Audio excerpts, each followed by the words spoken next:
Puji Tuhan, Shalom Bapak Ibu Saudara. Selamat pagi, selamat berbakti kepada Tuhan. Kiranya kasih dan anugerah Tuhan turun atas kita sekalian. Puji Tuhan. Hari ini kita mau memasuki bagian yang pasal yang kelima sampai pasal ke-10 dari kitab Bilangan. Kalau Bapak Ibu melihat 5 pasal dari kitab Bilangan, pasti rasanya terlalu banyak untuk dapat dipadatkan hanya menjadi 3 bagian khotbah saja. Tapi mari kita lihat sebentar di dalam kitab Bilangan. Ya, tema ini lebih memantulkan gambaran dari pasal yang ke-6 ketika Harun disuruh memberkati umat Israel dengan formula yang seringkali juga masih dipakai ketika hamba-hamba Tuhan menyampaikan doa berkat. Wajah Allah menjadi sebuah keistimewaan, pusat dari berkat itu sendiri. Nanti kita melihat dalam bagian kedua dari khotbah ini. Jadi pasal yang keempat ketika umat Allah ditata, diatur agar hidup mereka berpusatkan kepada Kristus, maka Tuhan menuntun mereka, pasal 5 dan seterusnya, menjadi umat yang murni. Pasal yang kelima itu ada cerita tentang orang yang sakit kusta, dan kemudian Tuhan suruh mereka tidak boleh bercampur dengan orang-orang banyak. Di zaman itu kusta menjadi sebuah penyakit yang hampir mustahil tersembuhkan. Hanya mujizat Tuhan saja yang dapat menyembuhkan orang sakit kusta, dan mereka harus dikucilkan. Dan kemudian Tuhan menyertai mereka dalam perjalanan dalam pasal yang ke-9. Nah, kalau kita membagi lebih sederhana, tabelnya kira-kira seperti ini. Pasal 4 dari kitab Bilangan, Tuhan menata, Tuhan mengatur. Ada kata yang di sana disebutkan avoda. Avoda sebuah kata yang menarik karena dia juga punya makna ibadah. Tetapi itu juga bicara tentang pekerjaan atau juga pelayanan. Jadi maksudnya adalah di hadapan Tuhan tidak ada pekerjaan jasmani dan rohani. Hanya konsep filosofi Yunani lah yang membagi dua. Hal yang rohani sepertinya seolah-olah lebih mulia, lebih tinggi. Hal-hal yang lahiriah lebih rendah. Misalnya pekerjaan pendeta lebih mulia daripada pekerjaan petani. Seolah-olah begitu. Orang yang melakukan tugas agamawi lebih tinggi daripada orang yang mengerjakan pekerjaan fisik lahiriah. Tapi dalam konsep Tuhan tidak. Tuhan mengatakan setiap pekerjaan adalah sebuah pelayanan, sebuah pengabdian kepada Tuhan. Jadi Bapak Ibu bisa melihat konsep Tuhan bisa dikacaukan, disamarkan, sehingga kita merasa, wah ini pekerjaan jasmania, tidak rohani. Wah ini pekerjaan rohani, agamawi, lebih mulia. Tidak. Semua yang kita lakukan dalam hidup kita untuk hormat kemuliaan nama Tuhan, itu menjadi sebuah ibadah, pengagungan, pengabdian kepada Tuhan. Dari pasal 4 kita melihat bahwa Allah menetapkan sebuah struktur bagaimana perkemahan mereka harus diatur. Ingatlah, ini 2 juta orang lebih. Kalau tidak diatur perkemahannya pasti kacau. Sehingga kita melihat kemah suci menjadi yang terutama, pusatnya. Itu bicara tentang kehadiran Tuhan. Di sekitarnya ada yang paling dekat lingkarannya adalah Musa, kemah Harun dan anak-anaknya, dan kemudian kemah orang Lewi yang 3 keluarga itu, Kehat, Merari, Gerson. Kemudian baru yang lain 12 suku diatur Tuhan. Semuanya rapi, semua indah.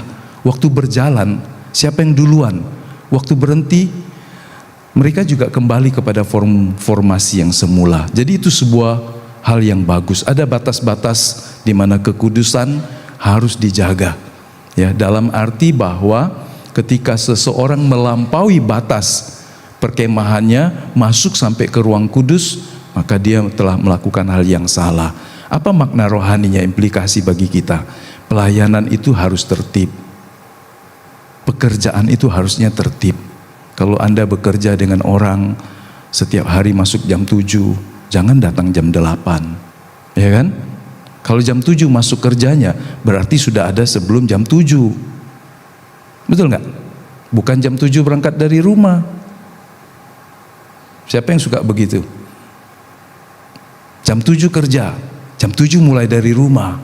Kemudian kita bilang, waduh telat. Tapi pulang mau lebih cepat. Gaji mau besar, bonus mau banyak. Nah, itu kacau sekali kalau orang Kristen. Pelayanan harus tertib, kehidupan harus tertib, dan mereka harus melakukan sesuai panggilan. Fase 5 tadi, Tuhan memurnikan umat. Ada kata penting di situ, kados atau tame, itu bicara tentang kekudusan. Bukan saja seorang, tetapi dia mempengaruhi kekudusan komunitas. Karena ingatlah, ragi menghamirkan seluruh adonan. Dosa tidak boleh dibiarkan dalam umat. Itu kira-kira. Jadi mereka harus menjaganya. Yang keenam, ada orang yang ditetapkan untuk menjadi nazir. Orang yang secara sukarela bernasar menyerahkan hidupnya kepada Tuhan, baik secara temporer maupun secara permanen.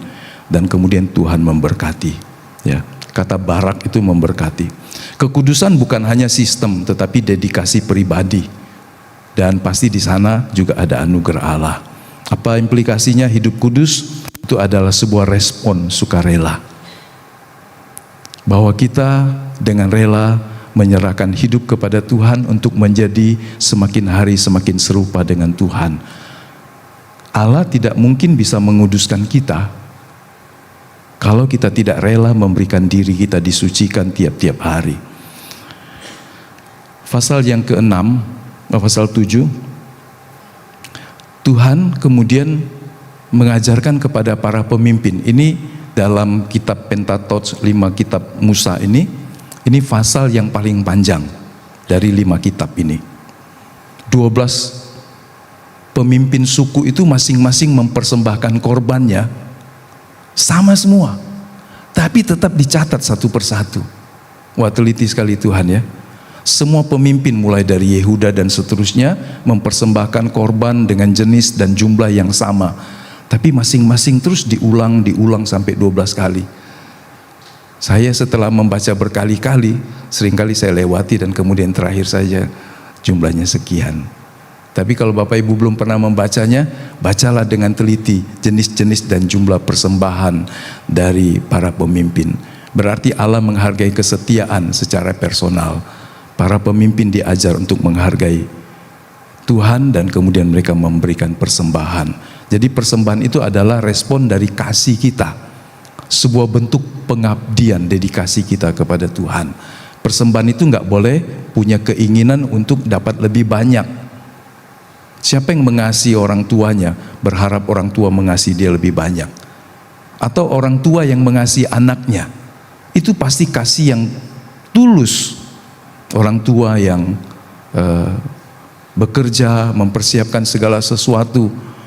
Kalau ditanya apa maksudnya, orang tua akan kebanyakan berkata, karena inilah yang dapat dilakukan orang tua bagi anak-anaknya.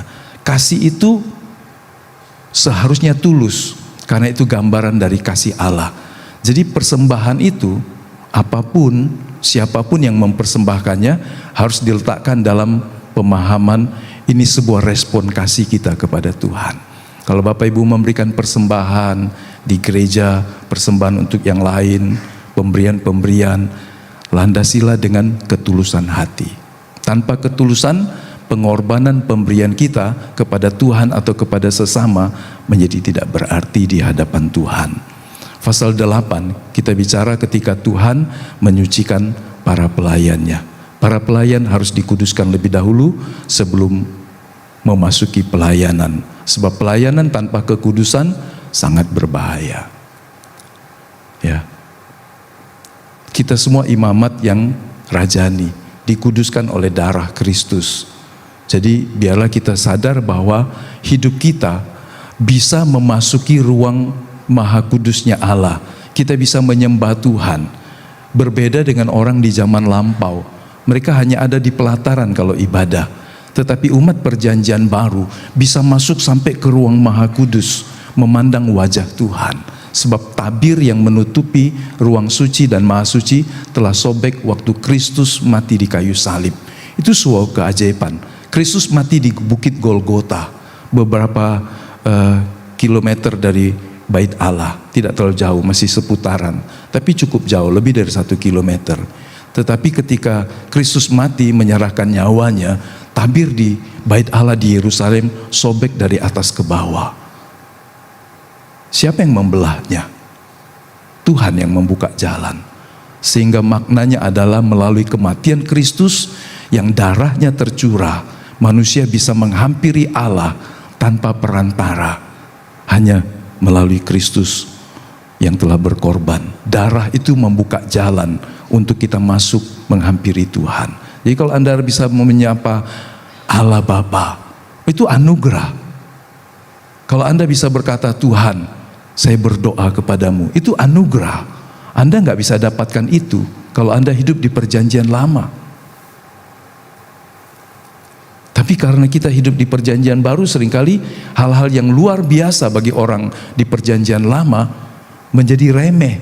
Karena kita berkata, mudah saja untuk memanggil masuk dalam persekutuan dengan Allah. Saudara lihat, berjumpa dengan orang-orang tertentu saja tidak mudah. Coba temui kepala kantor,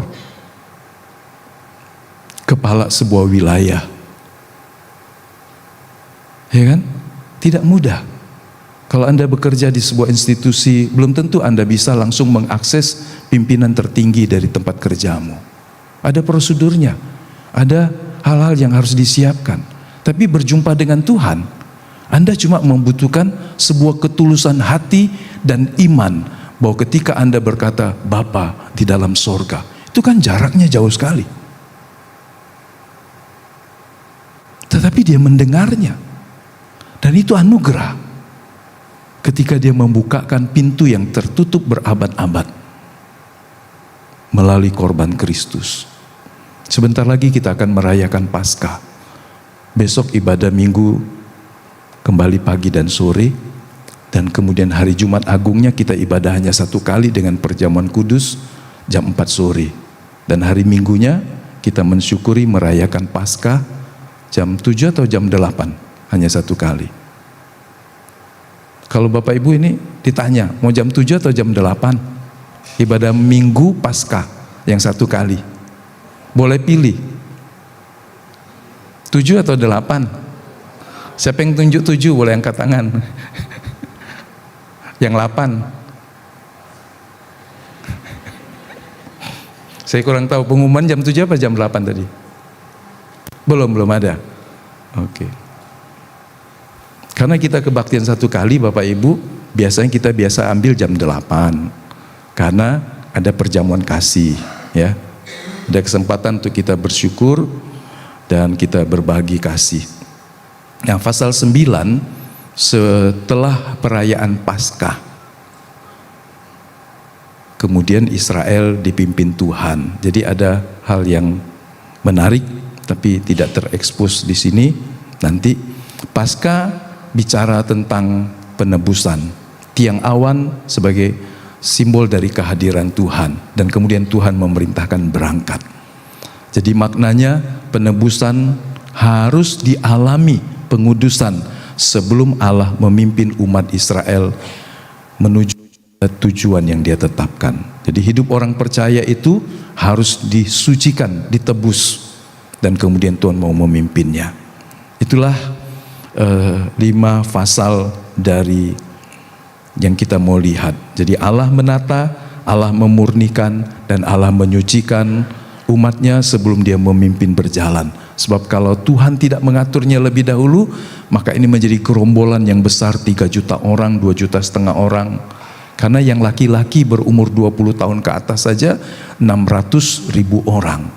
Kalau Anda kalikan 4 karena dia mungkin punya istri, anak, atau orang yang sudah tua, maka angka yang paling moderat adalah lebih dari 2,5 juta orang. Bayangkan 2,5 juta orang berjalan menuju satu tempat. Kalau tidak diatur, wah semrawut, ya kan? Coba lihat antrian makan. antrian sembako kalau nggak diatur. Semrawut pasti kan? Ya. Tuhan mengaturnya. Kira-kira seperti ini kita kemarin sudah membahasnya. Formasinya mereka, bait suci ada di tengah, kemudian kemah suci dikelilingi oleh para pemimpin utama, Musa, Harun, dan orang-orang Lewi, dan kemudian suku terbesar, suku Yehuda itu menjadi bagian paling depan yang paling pertama berangkat. Di dalam kelompok Yehuda ada suku yang lain juga, Isakar, dan kemudian ditutup barisan yang paling banyak kedua adalah Bani Dan, suku Dan, pasukannya juga ada 3. Yang lain Ruben memimpin Simeon dan Gad, Efraim memimpin Manase dan Benyamin. Tuhan mengatur begitu rupa sehingga formasi mereka seperti sebuah penjuru salib. Pusatnya adalah kemah suci. Jadi Allah harus jadi pusat kehidupan. Masalah terbesar manusia sebetulnya kalau kita kaji bukanlah kekurangan berkat. Orang yang banyak berkatnya, berkelimpahan sampai bingung mengelolanya, kalau hidupnya tidak berpusatkan kepada Tuhan, dia bisa bingung untuk apa saya hidup di dalam dunia. Kita pernah membahas 2 kali buku yang menjadi salah satu buku paling laris di abad 20 yang menempatkan Rick Warren sebagai penulis 100 orang paling berpengaruh di bumi. Dia menulis buku yang sangat bestseller, hidup yang dikendalikan oleh tujuan, The Purpose Driven Life. Jadi kita telah membahas itu 2 kali kalau Bapak Ibu ingat. Awalnya adalah selalu kalau manusia berusaha mencari makna hidup dari sudut pandang diri, dia akan bingung. Coba sekarang kita renungkan. Kalau Anda berpikir hidupmu untuk apa? Lepaskan dari konteks Tuhan dalam pemikiran ini. Kau hidup untuk apa? Kalau kau bisa pilih, kau mau hidup dari keluarga mana? Dari suku mana? Kalau kau bisa milih, kau lahir dari negara mana? Jadi warga negara mana? Kalau boleh milih lagi, bentuk wajahmu seperti apa? Kita nggak bisa milih kan? Kita nggak bisa milih orang tua kita kan? Ada yang milih orang tua? Milih pekerjaan mungkin, milih pasangan mungkin masih bisa, tapi milih orang tua kita nggak bisa. Berarti kita harus menerimanya dengan syukur. Ketika kita lahir dari sebuah keluarga yang berbeda dengan keluarga yang lain, entah kelebihannya atau kekurangannya atau karakteristik tertentunya, maka Tuhan punya maksud tertentu di dalamnya. Supaya kita tidak terlena dan kemudian kita tidak rendah hati, tidak menjadi minder maksudnya, dan tidak jadi tinggi hati kalau kita merasa memiliki kelebihan. Karena itu bisa tentang kelahiran. Anda gak boleh lebih sombong dari orang lain dan berkata, hidungku lebih mancung dari kamu. Ya kan? Mataku lebih besar dari kamu. Tubuhku lahir dengan postur seperti ini misalnya. Itu bagian dari misteri kehidupan yang Allah ingin kita menjalani dengan tujuan. Jadi kalau kita berkata, apa maknanya hidup ini? Tanpa Tuhan kita bingung. Ada orang berkata, sekolah. Habis sekolah apa? Kerja. Habis kerja apa? Berumah tangga. Habis berumah tangga, pensiun. Ternyata enggak juga. Ketika kau punya cucu, kau ngurus cucu lagi. Ya kan? Enggak begitu?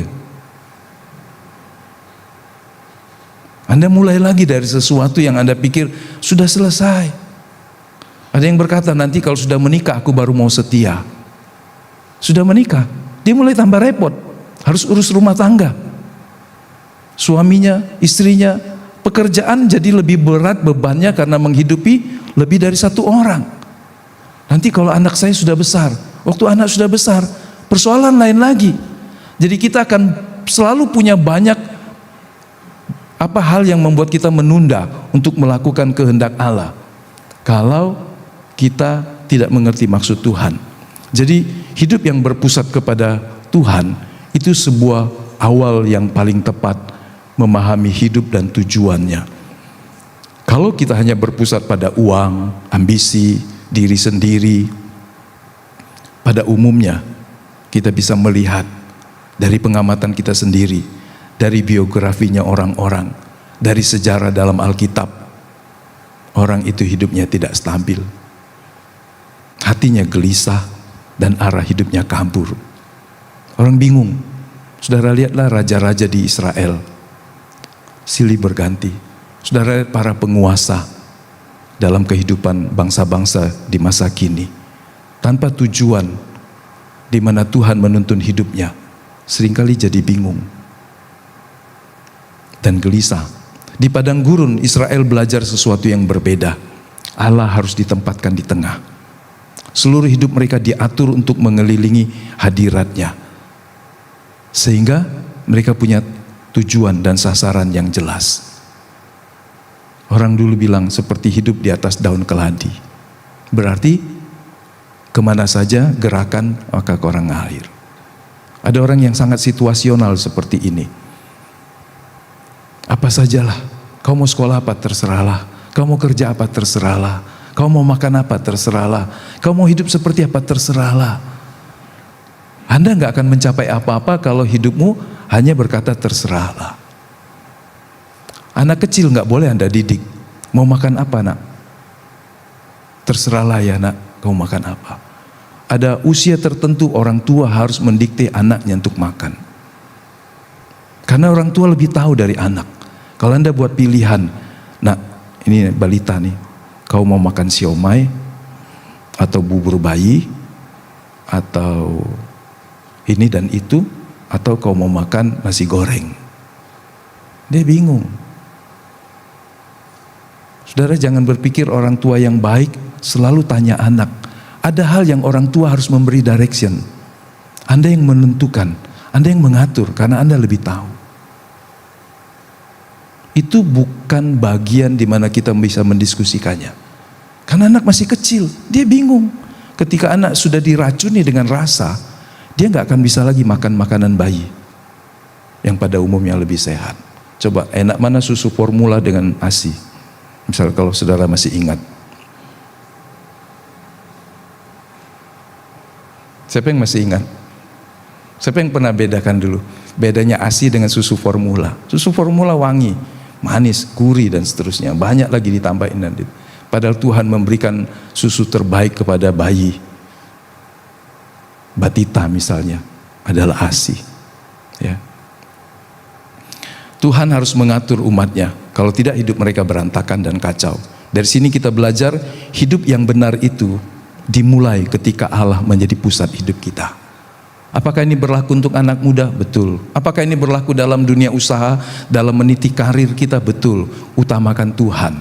Matius pasal 6 ayat 33, usahakanlah dahulu Allah memerintah dalam hidupmu, lakukanlah kehendaknya, maka dia akan menolong kita mencukupkan kebutuhan kita. Nah, bagian pertama yang kita mau bahas, kehadiran Allah itu ternyata pasal 5 menuntut kekudusan. Pasal 5 dari Bilangan ayat 3, kalau kita membaca,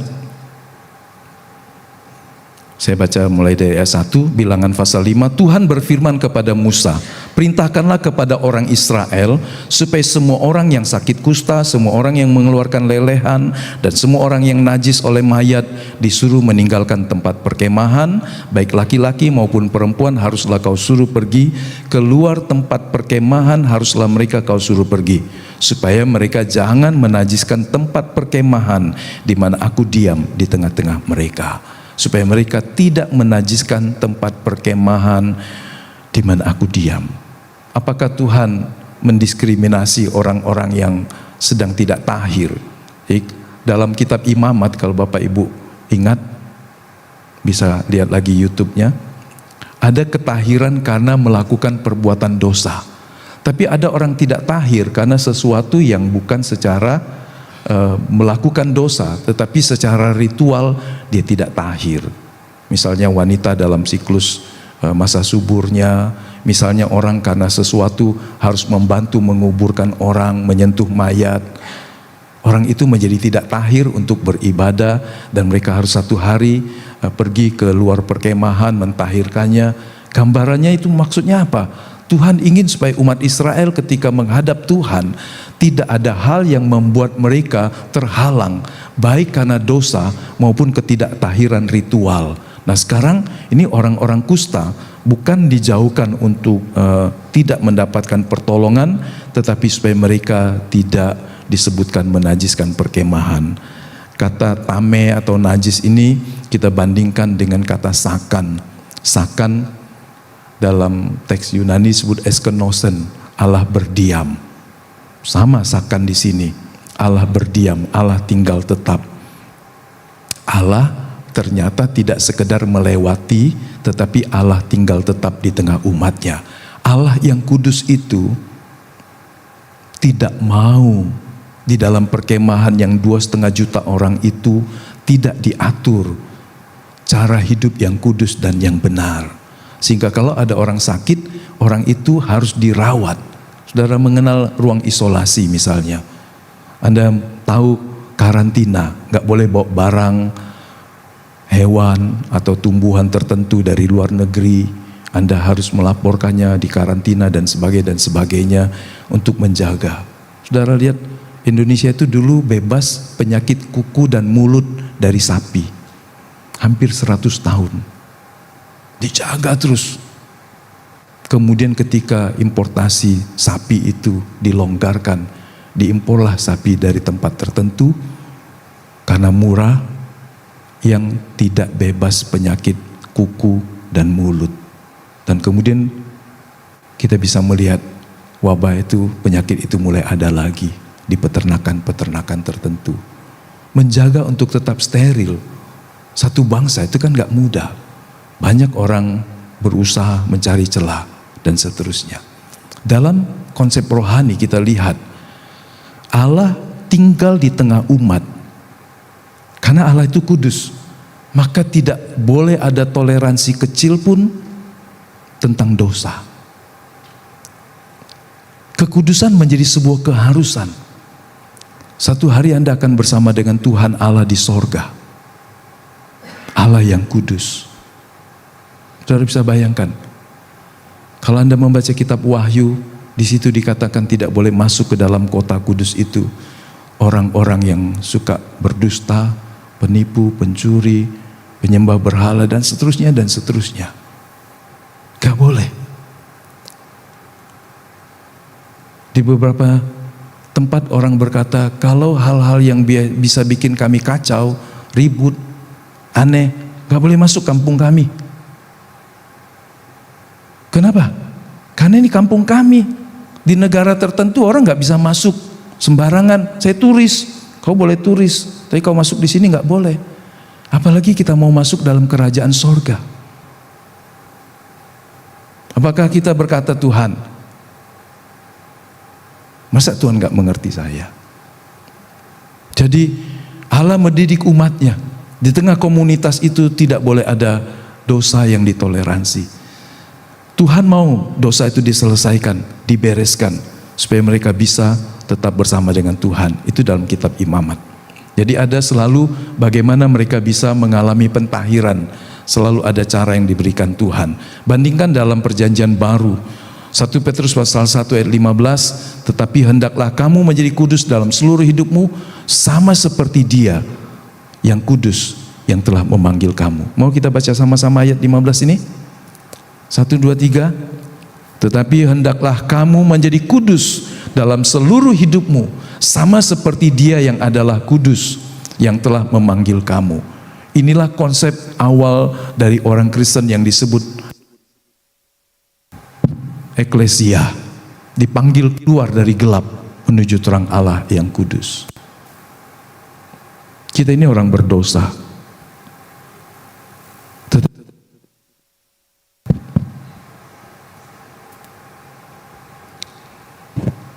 Ketika Tuhan memanggil kita, maka kita dikuduskan, kita diperbaharui. Ini baterainya sudah ganti tapi masih.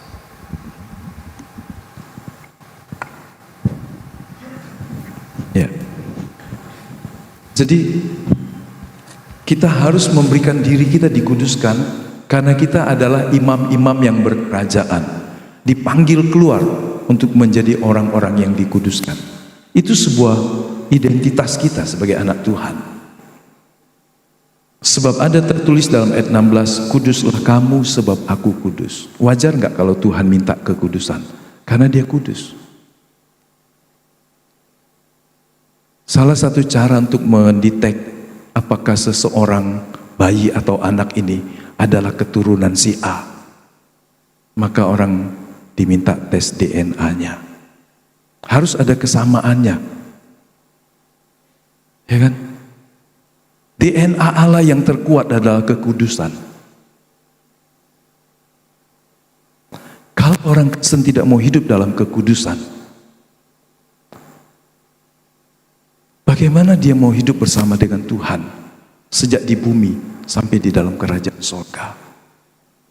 Kekudusan ini bukanlah bicara Anda sudah sempurna, tapi sebuah proses terus menerus. Jangan takut disebut orang kudus, karena itulah identitas yang Allah beri ketika kita percaya dan menerima pengampunan oleh darah Yesus. Kita disucikan. Amin. Coba lihat di sebelahnya. Di dalam Kristus engkau orang kudusnya Allah. Si tahu? Ayolah. Si tahu di sebelahnya. Jangan-jangan dia malu. Ayolah sebelahmu. Siapa yang duduk sendirian, nggak ada kawan? Ada? Yang duduk sendirian, nggak ada kawan? Yang boleh nggak ngomong cuma yang nggak ada kawannya. Tapi kalau di depannya ada orang, kasih tahu, Pak, kamu itu kudus karena telah diampuni oleh darah Yesus. Amin. Kita malu karena kita beranggapan kudus. Aku masih kudusan. Enggak.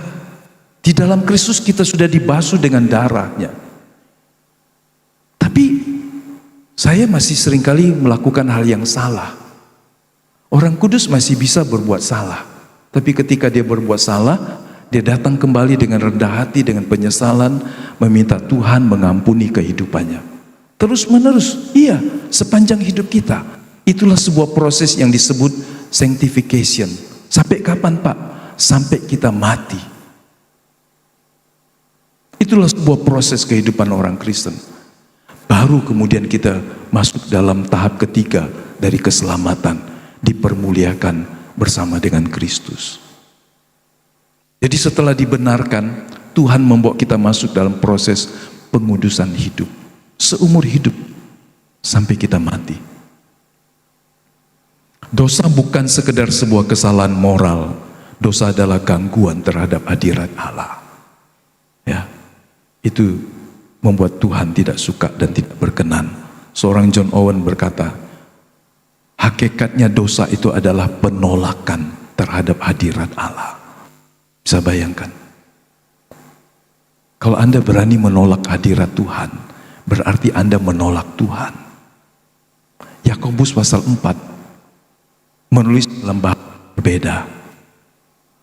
Kalau kamu karena mencintai dunia dan bersahabat dengan dunia, dunia di sini dalam pengertian hidup dalam tata cara yang berlawanan dengan Tuhan, maka Yakobus melanjutkannya, berarti kamu bermusuhan dengan Tuhan. Jadi kalau seseorang memilih hidup untuk secara sadar atau tidak, ternyata dia bermusuhan dengan Tuhan, pikirkanlah itu. Jauh lebih baik Anda hidup bergaul dengan Tuhan, karena Tuhan membuka jalan bagimu, menyediakan anugerah, daripada engkau memilih atau berjalan dalam kehidupan yang kemudian memposisikan engkau sebagai musuh terhadap Tuhan. Ngeri, saudara.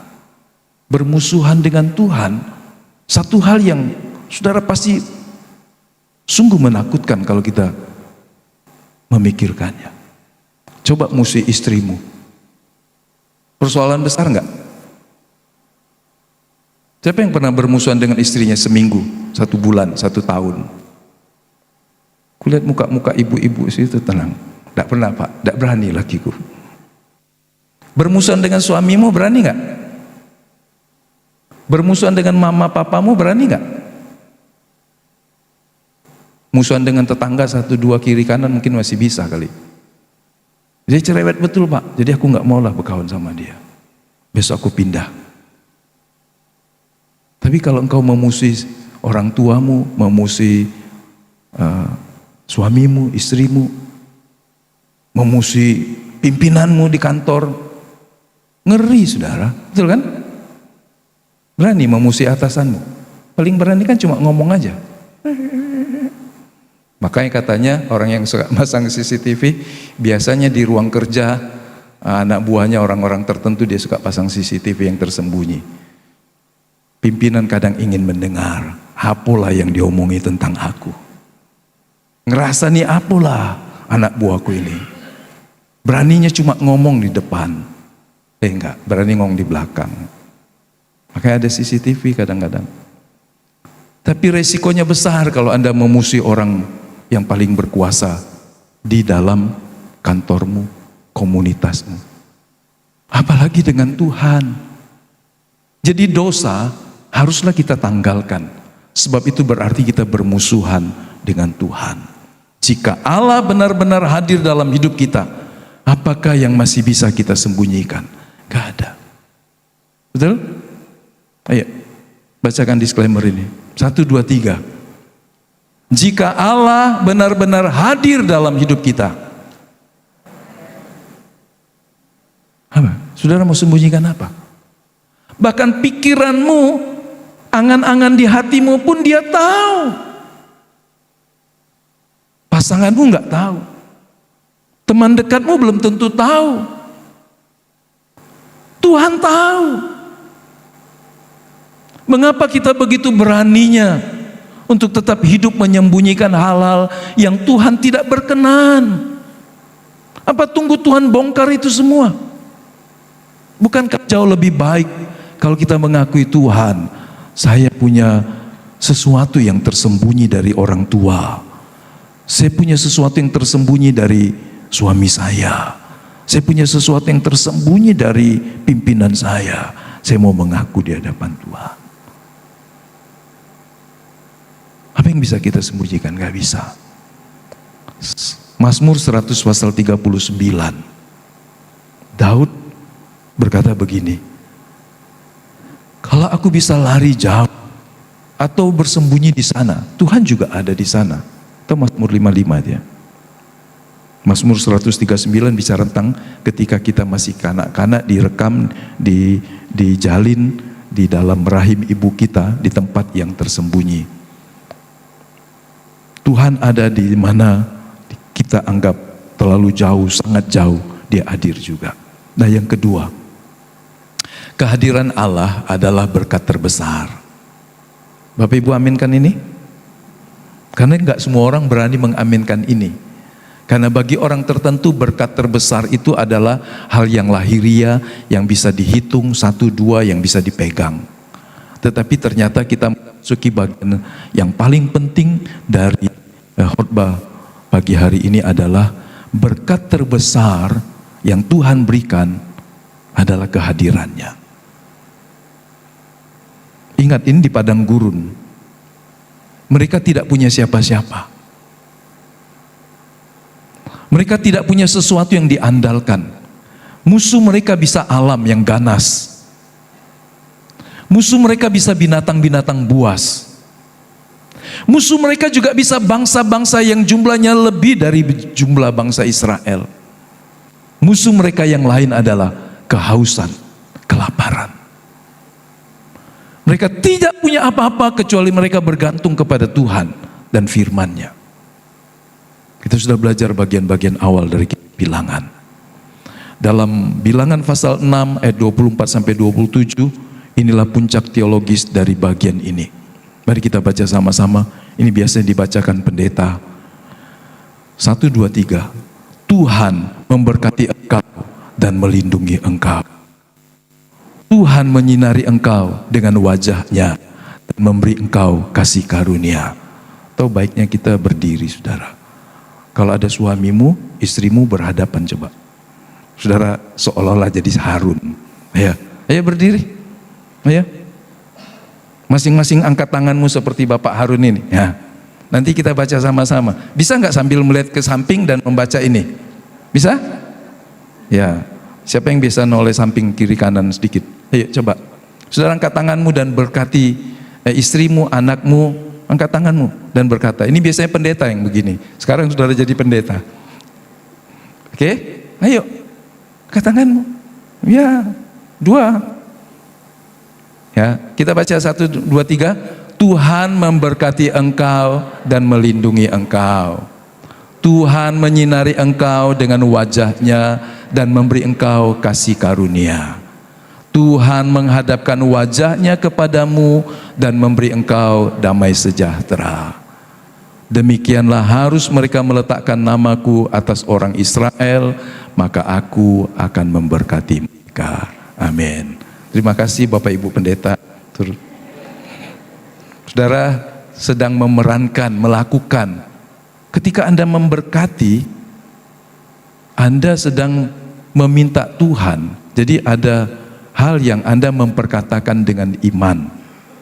Tapi berkat itu bukan datang dari Tuhan, karena berkat itu datang dari Tuhan. Saudara lihat, ini sebuah doa yang hebat. Tuhan tidak menjanjikan hal yang kadang kita pikir, makan, minum, pakaian dan semuanya. Itu semua include dalam berkat ini. Bagi Tuhan itu terlalu kecil. Saudara lihat dalam MOU, perjanjian-perjanjian. Biasanya yang rinci-rinci disebut dalam satu paragraf atau konsideran. Hal-hal yang lebih rinci akan dinyatakan dalam surat yang berikutnya atau perjanjian lain. Dia garis besar saja. Tetapi di dalamnya sudah tersimpan semua yang diperlukan bangsa Israel. Mari kita lihat. Ketika kata ini diucapkan, Tuhan memberkati engkau dan melindungi engkau. Kata Yevarekah ini memberkati. Menjaga. Jadi memberkati dan menjaga adalah dua hal yang berbeda. Yismereka. Ayat Mazmur pasal 121 ayat 27 bilang begini. Saya baca dulu.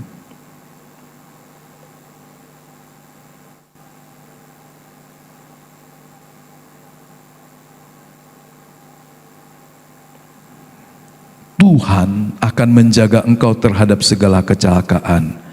Ia akan menjaga nyawamu. Wah, hebat. Doa dari pemazmur dalam pasal 121 ini. Saudara lihat, sering-seringlah Anda memperkatakan hal-hal yang positif dalam kehidupanmu. Anda berkata mulai dari ayat yang kedua, pertolonganku ialah dari Tuhan yang menjadikan langit dan bumi. Kalau Tuhan tempat sandaran dan pertolongan yang engkau andalkan, maka bagian berikutnya engkau bisa menikmati penyertaan Tuhan. Penyertaan Tuhan tidak berarti engkau tidak mengalami kesulitan. Berkat Tuhan tidak membuat engkau berarti melepaskan salibmu. Kalau orang diberkati dan disertai Tuhan, dijaga Tuhan, bukan berarti dia tidak harus berjalan dalam akan hal-hal yang sulit dan yang sukar. Tetapi Tuhan memberikan kekuatan, Tuhan memberikan jalan keluar, Tuhan memberikan kesanggupan untuk engkau melewatinya, menjalaninya, dan pada akhirnya engkau berkata, Tuhan yang telah menyertai dan Tuhan yang telah menjaga saya sampai hari ini. Amin. Kebenaran yang kita bisa lihat, ternyata Tuhan bukan hanya memberi, tetapi Dia juga menjaga apa yang Dia beri. Banyak orang bisa memberi sesuatu, tapi bisakah dia menjaga pemberiannya? Bisa? Anda bisa beri uang, beri makanan, beri sesuatu. Lepas. Tetapi di dalam hal ini, Tuhan yang memberkati, Tuhan juga yang berkuasa menjagamu, melindungi berkat-berkatnya, mencondongkan hatimu supaya tetap mengasihi Tuhan. Dia bukan hanya memberi, tetapi dia menjaga pemberian-pemberiannya. Itu sebabnya jadilah orang yang berpegang pada kebaikan Tuhan. Kehidupan dari Allah, itulah berkatnya. Pemeliharaan Allah secara aktif, itulah penjagaan Tuhan atau providensianya Allah. Allah memelihara orang-orang yang tidak mengenal Tuhan karena Dia Allah pencipta semua makhluk. Tetapi Allah pasti memelihara lebih kepada orang-orang yang takut akan Dia dan mengasihi Dia. Anda mau menerima pemeliharaan Allah secara umum sebagai Allah pencipta, atau Anda mau menerima lebih dari sekedar seperti orang-orang yang tidak mengasihi Tuhan? Saudara, misalnya ya, orang yang gak hormat Tuhan, bangun tidur juga gak pernah dia kalau dia bukan sakit, ya kan? Kalau dia kerja serius baik-baik, diberkati gak? Tapi dia gak pernah doa, Pak. Dia gak pernah baca Alkitab, Pak. Saya baca Alkitab terus ngantuk-ngantuk, Pak. Saya harus diajari doa terus, Pak. Tapi yang orang yang gak pernah berdoa diberkati aja. Itu pemeliharaan Tuhan secara umum. Anda gak perlu iri. Kenapa? Karena Bapa yang mengasihi kita juga mengasihi mereka. Terus apa beda saya dengan Dia? Bedanya kita ditebus, dikuduskan, dan kita memiliki berkat yang lebih tinggi dari sekedar berkat-berkat secara jasmania, pemeliharaan Allah secara umum. Jadi jangan iri kalau ada orang yang tidak mengenal Tuhan, tidak takut Tuhan. Secara jasmania hidupnya Anda melihat baik-baik saja. Enggak sebetulnya. Pemazmur salah satunya keturunan Lewi pernah berkata begini, aku rasanya begitu kecewa, hidup takut Tuhan, mengasihi Tuhan, menjaga hidup kudus. Tapi kalau aku mau melakukan yang jahat, kok hatiku gak tega melakukannya. Aku iri dengan orang, gemuk subur, hidupnya sepertinya tidak ada masalah. Kemudian dia berkata, aku baru tahu kehidupan mereka dan ujung jalan mereka waktu aku masuk ke hadirat-Mu. Dan kemudian Tuhan memberikan hikmat bagi dia untuk memahami ternyata orang-orang yang tidak takut akan Tuhan, hidup mereka seperti ada di jalan-jalan yang sangat licin yang membuat mereka tergelincir dan binasa di dalam kekekalan. Jangan iri intinya. Jangan iri dengan orang yang tidak takut Tuhan, tapi hidupnya mungkin terasa lebih baik dari saudara kalau pakai ukuran-ukuran lahiriah. Ya kan? Kalau Anda belajar, anak-anak sekolah, anak kuliah, belajar sungguh-sungguh, nilainya kan realistis aja. Tapi kalau misalnya dia nyontek dan kemudian melakukan hal yang enggak benar, nilainya kan pasti baik. Lebih banyak. Kalau Anda berkata, ya aku kira-kira dapat B plus lah, atau amin, ya gak apa-apa lah. Karena inilah apa yang Tuhan percayakan kepadaku. Tinggal tambah belajar lebih giat lagi. Tapi gak perlu iri dengan orang yang dapat sama meskipun tidak belajar. Yang kedua, Tuhan menyinari engkau dengan wajahnya dan memberi engkau kasih karunia. Ya Herpana, wajah Allah bersinar. Apa yang kita bisa lihat? Kata kedua, kasih karunia atau kanan. Apa yang kita bisa lihat? Wajah itu gambaran dari kehadiran Allah secara pribadi. Kalau Allah wajahnya bersinar, itu bicara tentang Allah berkenan. Kasih karunia itu definisi sederhananya adalah kita tidak layak menerima dan sang pemberi tidak wajib memberi. Itulah anugerah. Allah tidak wajib memberi, tapi Dia memberi. Saya tidak layak, tidak pantas, tapi saya menerima. Itulah anugerah. Tapi mari perhatikan kata wajah yang bersinar ini. Dalam budaya kuno, kalau raja wajahnya berseri, bersinar, berarti dia berkenan kepada engkau. Tapi kalau dia merengut dan berpaling, celaka kau. Betul? Enggak usah raja lah, sekarang juga lah. Kau minta duit sama mamamu. Sama mamamu, minta duit terus. Dapat enggak itu? Enggak pernah gitu, sama papamu. Minta duit. Minta duit terus. Nah, masih sibuk banyak kerja. Diterima enggak itu artinya? Enggak kan? Wajah yang berpaling berarti dia tidak suka dengan permintaanmu, dia itu tidak suka dengan engkau. Dalam konteks raja yang memiliki kuasa hidup dan mati, ini celaka orang yang menghadap raja. Ingat perjuangan Esther hanya untuk menghadap raja, dia puasa 3 hari 3 malam. Dia suruh semua orang Israel yang bisa mematuhinya, puasalah untuk aku. Aku akan beranikan diri menghadap raja. 1 bulan lebih ini dia tidak panggil aku. Tapi kalau sudah aku puasa menyerahkan hidupku, kalaupun raja nanti tidak mau berkenan menerima dia, aku rela mati. Karena di zaman itu orang yang tidak dipanggil raja, berani menghadap raja, mati. Tapi ketika anugerah Tuhan menyelimuti Esther, dia menghadap raja, dan raja berkenan mengulurkan tongkat emasnya, berarti dia menerima. Saudara, kita gak perlu puasa 3 hari hanya untuk mendapat perkenanan Tuhan, karena Kristus telah mati bagimu lebih dari puasa 3 hari. Betul? Berarti syukurilah anugerah ini. Orang untuk dapat perkenanan, dia berjuang dengan usahanya. Tapi kita bisa mendapatkan perkenanan karena Kristus telah mati bagi kita di kayu salib. Injil Yohanes pasal 5 berkata, aku tidak pernah menolak orang yang datang kepadaku. Tuhan gak pernah menolaknya. Allah menerima umatnya secara penuh. Awit Tozer berkata, hadirat Allah adalah terang bagi jiwa manusia. Yang ketiga, menghadapkan wajahnya kepadamu dan memberi engkau damai sejahtera. Allah mengangkat, ya, memandangnya. Apa makna dari Allah mengangkat wajah? Perhatian pribadi, damai yang utuh, yang lengkap dan yang sempurna.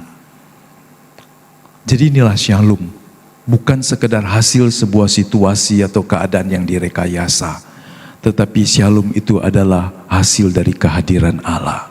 Selama Allah beserta dengan Israel, maka damai sejahtera Allah ada. Pernahkah saudara mendengar sebuah pernyataan yang sangat menggelitik?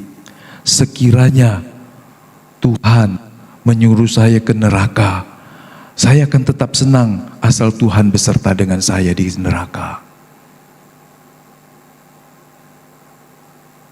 Bukan neraka atau sorganya, tetapi apakah Tuhan ada di sana?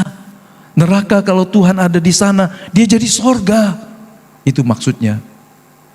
Kesusahan seperti apapun, doa dari seorang Livingstone, seorang dokter yang menyerahkan diri, yang tadinya mempersiapkan diri untuk diutus ke China, tetapi Tuhan membawa dia ke Afrika, di mana misionaris sangat jarang mau ke sana di abad-abad 18, 17 ke 18. Doanya ada 3 hal yang hebat. Tuhan, utus aku kemana saja, asal engkau beserta dengan aku. Waktu para misionaris yang ada di Afrika, paling berani hanya ada di bibir-bibir pantai.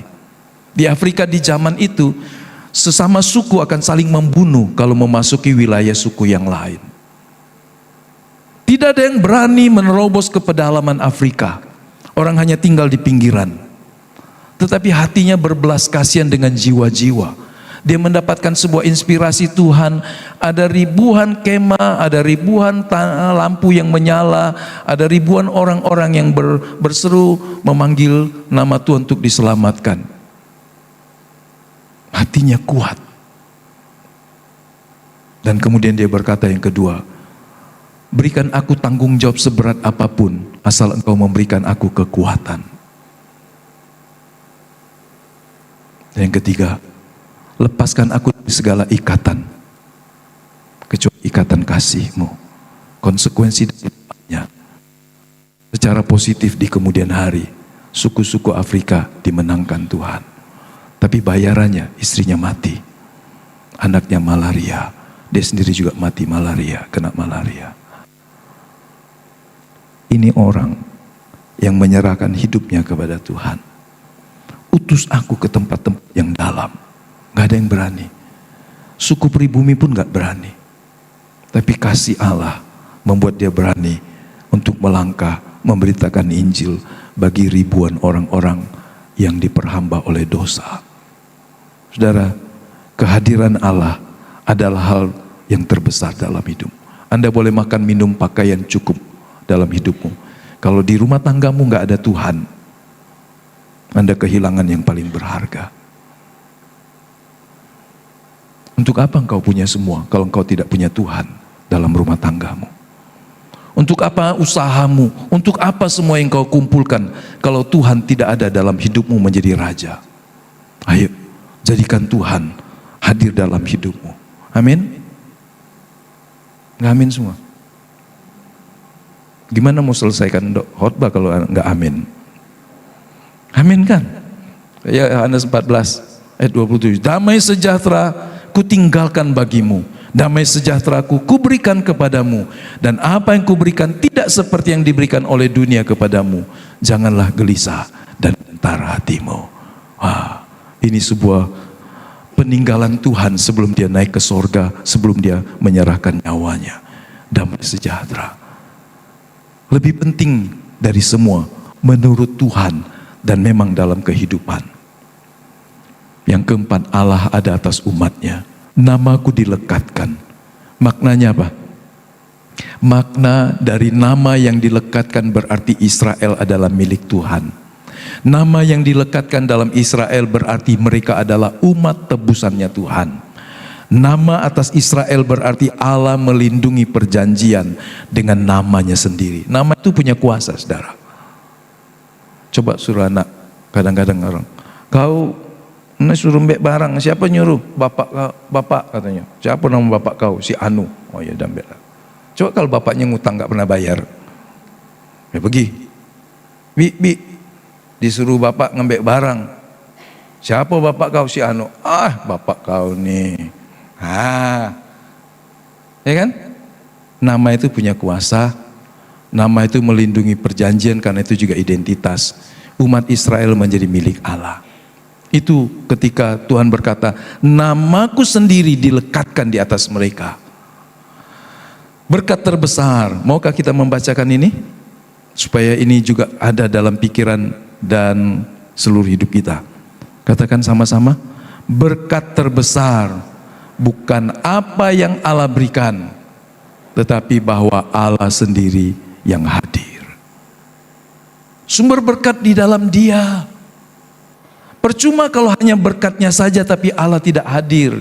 Apakah kita bisa membedakan? Ya, ada orang diberkati oleh Tuhan tapi Allah tidak berkenan dengan hidupnya. Cari contoh orang-orang yang hidupnya diberkati karena Tuhan terikat dengan janjinya, tapi orang itu sendiri tidak disertai Tuhan. Wah, itu menyedihkan. Terakhir, kehadiran Allah memimpin umat Israel. Atas titah Tuhan mereka berkemah, atas titah Tuhan juga mereka berangkat. Mereka memelihara kewajibannya kepada Tuhan menurut titah Tuhan dengan perantaran Musa. Jadi mereka tidak bergerak tanpa Tuhan. Dan mereka tidak berhenti kalau Tuhan tidak suruh mereka. Wow. Kenapa? Karena Tuhanlah yang memandu mereka dengan tiang awan dan tiang api. Mereka taat sepenuhnya. Kalau mereka berani berjalan ketika Tuhan tidak menyuruh mereka pergi, mereka akan mati. Karena keganasan padang gurun, karena rutenya mereka tidak paham, mereka bisa tersesat di sana. Mereka hanya punya satu hal yang terbaik, bergantung dan mentaati Tuhan. Jadi bagaimana dengan kita? Masalah terbesar kita yang kita biasanya adalah kita ingin Tuhan mengikuti kita. Saudara mau Tuhan mengikuti saudara atau saudara mengikuti Tuhan? Dia ada yang nanya sambil tidur ngantuk. Pak, maksudnya kita boleh milih? Enggak, bukan boleh milih. Biasanya kita punya masalah ketika kita mengharapkan, mengingini Tuhan yang mengikuti kita. Tapi seharusnya kita mengikuti Tuhan. Amin. Iman yang sejati berkata, Tuhan, aku mengikuti Engkau. Dalam tuntunanmu aku mau setia dan taat.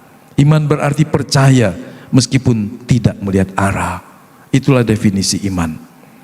Bilangan pasal 5 sampai 10 mengajarkan kita bahwa Allah hadir di tengah umatnya, bahwa kekudusannya menjaga hadiratnya, nggak boleh dinodai. Ada dosa, ada kesalahan, Tuhan sediakan cara penyelesaiannya. Tapi nggak boleh didiamkan. Allah adalah berkat terbesar, lebih dari makan, minum, dan sebagainya. Hidup harus mentaati pimpinan Tuhan. Amin. Itulah intisari dari 5 bagian ini, pasal 5 sampai 10. Israel itu bisa bertahan di padang gurun bukan karena mereka kuat, kemampuan, atau mereka punya strategi. Bukan, tetapi hanya karena Allah hadir menyertai mereka. Wajah Allah adalah segalanya bagi mereka. Bagi kita melalui Kristus, Allah yang menyertai kita. Siapa yang hafal ayat 14 yang kita bahas di dalam Natal? Itu siapa yang membaca? Yohanes pasal 1:14, siapa yang hafal? Kita baca ayat terakhir ini.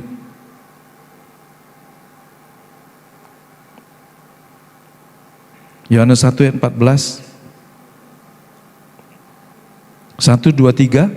Firman itu telah menjadi manusia dan diam di antara kita, dan kita telah melihat kemuliaannya, yaitu kemuliaan yang diberikannya sebagai anak tunggal Bapa, penuh kasih karunia dan kebenaran.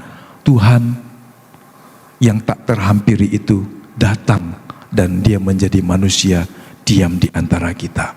Sekarang kita bisa berkata, Tuhan, ini hidup saya, firman-Mu tinggal di dalam saya, Engkau memimpin hidup saya hari demi hari.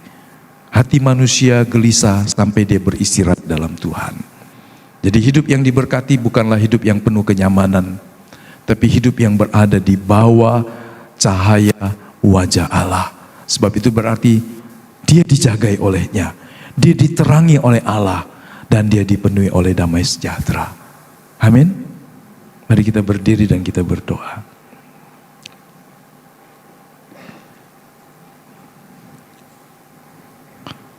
Maukah Anda menyerahkan seluruh perjalanan hidupmu, pekerjaanmu, rutinitasmu, bahkan cita-citamu untuk ada di dalam penyertaan Tuhan?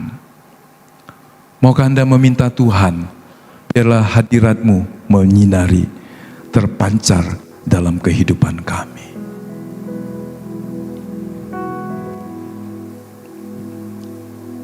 Saya mengajak saudara membawa hatimu dan hidupmu kepada Tuhan. Anda boleh mengangkat tanganmu dan berkata, Tuhan, sinari kami dengan wajah kemuliaan-Mu. Jagai kami sesuai dengan perjanjian kekal-Mu. Tuntun kami di jalan-jalan yang Kau kehendaki. Buatlah hati kami untuk terus berpusatkan ke Engkau dalam semua yang kami lakukan. Biarlah itu adalah ungkapan kasih dan kesetiaan kami kepadamu. Anda dapat membuat sebuah doa penyerahan diri yang Allah akan berkenan menerimanya.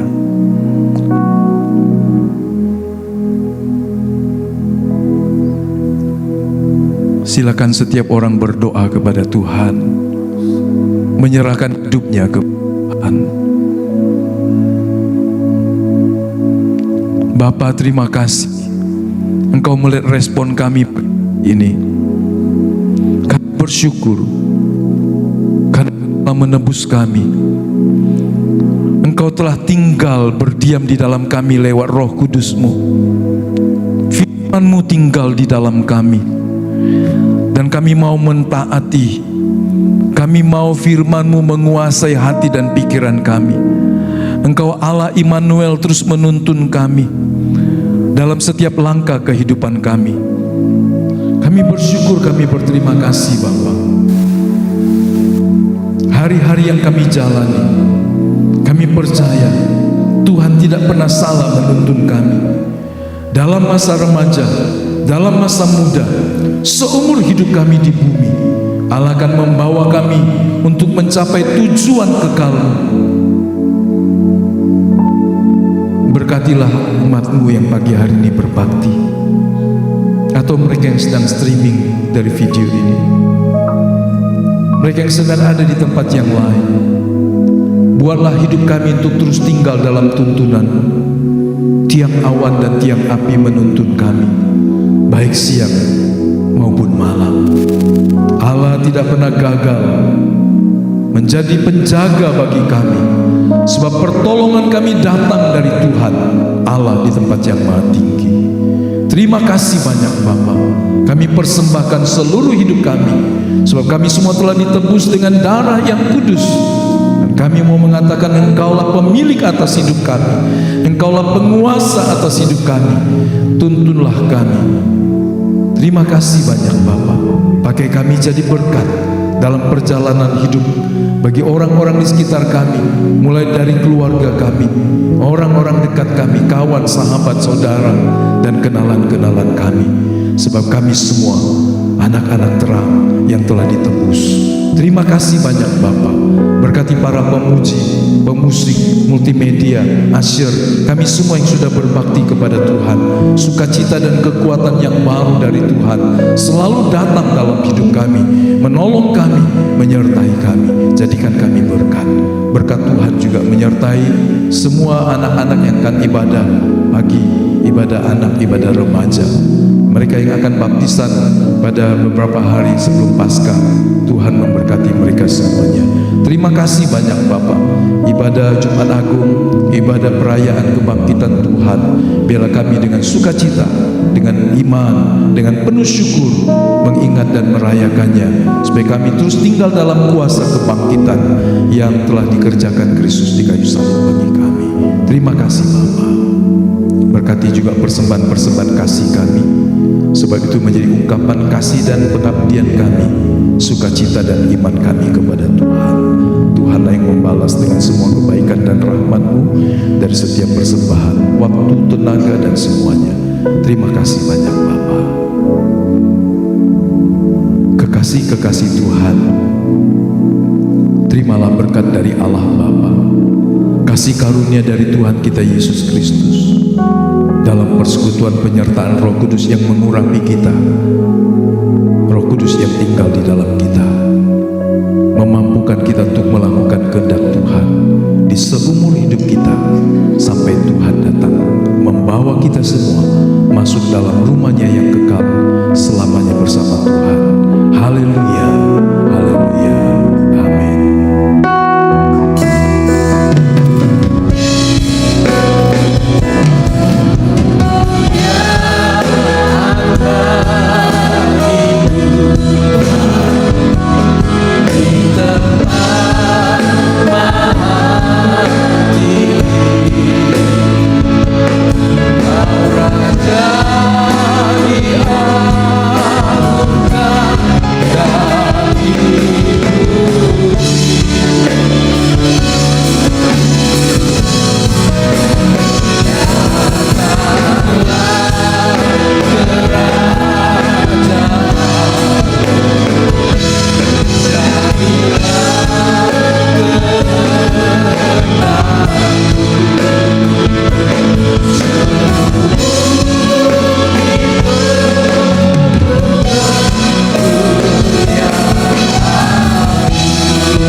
Amin. Selamat hari Minggu. Tuhan berkati kita semua.